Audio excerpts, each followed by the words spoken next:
Welcome back to WagerTalk.com. NFL preseason action's just around the corner. A lot of people are intimidated about betting preseason football, but there's some money to be made if you know what to look for.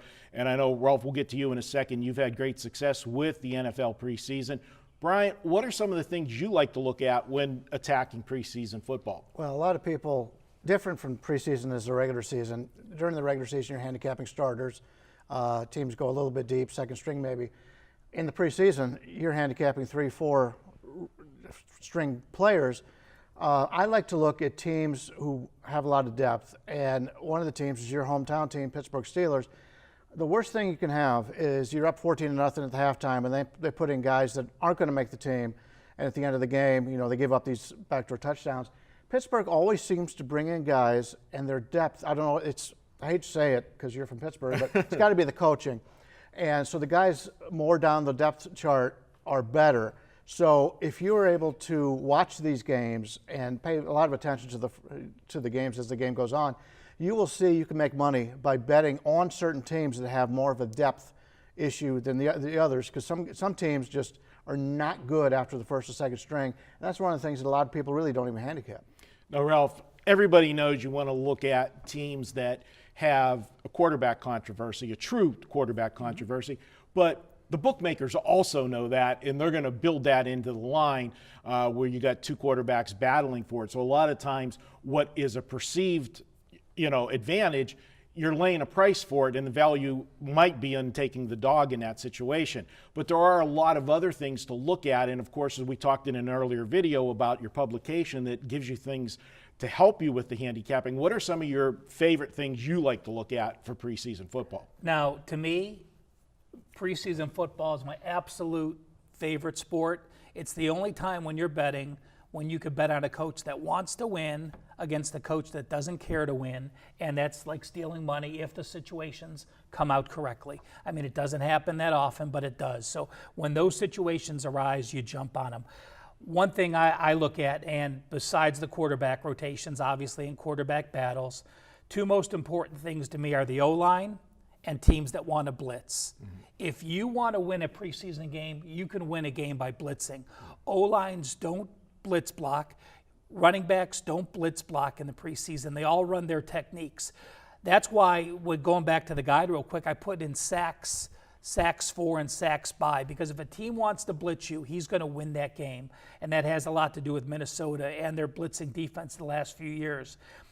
Also, when you have a quarterback battle, it's important to look at if the O-lines are playing. Often teams play their O-lines equal amounts with the first and second string quarterbacks.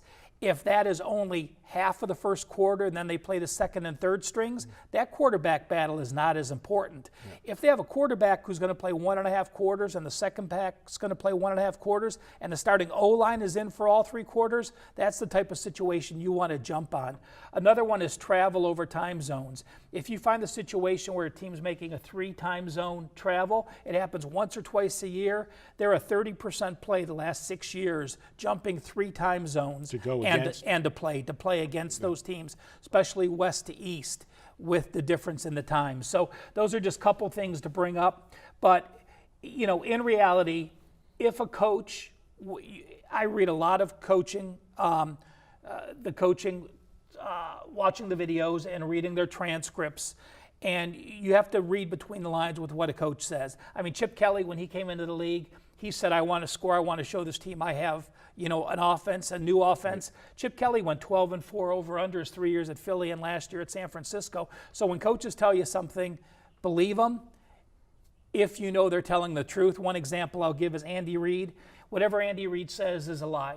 He says, I'm going to play a quarterback 3 quarters. He's out after 1 series. If I'm not playing my starters, they're playing into the 3rd quarter. So just never listen to Andy Reid. And you learn that over years and years of experience, which coaches to believe and which ones not to. But don't believe Andy Reid. As far as totals go, one of the things that I like to look at, and again, this goes back to, like you said, with reading, very helpful is find the top beat writers for each team. And you can do that on Twitter. Follow them, because they're going to give you things from practice. If, say, a team, their running game was horrible last week and the coach is making a conscious effort to fix the running game, that means the offensive line's going to be working in there a lot longer, and they're going to be running. Well, if they're making a conscious effort to run the football in that game, that's going to eat up clock, and that's going to tend to the unders. Those kind of things is what you want to look at. And I think that Twitter, we're all old in this business, us guys. Okay, we used to have to try to go and get newspapers, listen,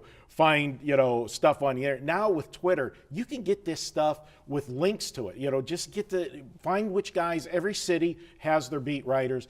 Add a list and do that, and you're going to get that kind of information. I'm going to go one step further. I don't even read the beat writers. I just go right to the sites, go to the Atlanta Falcons site, watch the video of all those coaches, the OCs, the DCs, or read what their transcripts are and take it one step further, because whatever the coaches are talking about in preseason is what's going to go to the beat writer. He's going to translate it. I'll go one step further, go back to the initial source, which you can do in the preseason because it's all covered. Yep. Yeah, I just wanted to point out, basically, if a team does something really well, the next week they're not going to concentrate on that. They do something really poorly, that's what you can expect. I know we talk about key numbers all the time. The 3 in the preseason isn't key because nobody wants to go to overtime. Right. So if you see a team in that situation, so the numbers 1 and 2 mean more in preseason than they do in the regular season. So no need to shop around for the 3. And pay the extra money for it. Up until a few years ago, you never had a line higher than 3 in the preseason, but the Minnesotas, the Seattles, the Washingtons of late, we see now 6 and 7 point lines during week 3, which never happened before, but Vegas has made their adjustments. And just touching on week 3, that's the old dress rehearsal week for most coaches. The starters are going to play the longest, and if they do any game planning at all, which most coaches don't game plan in preseason football, but if they do, that's the week they're going to do it.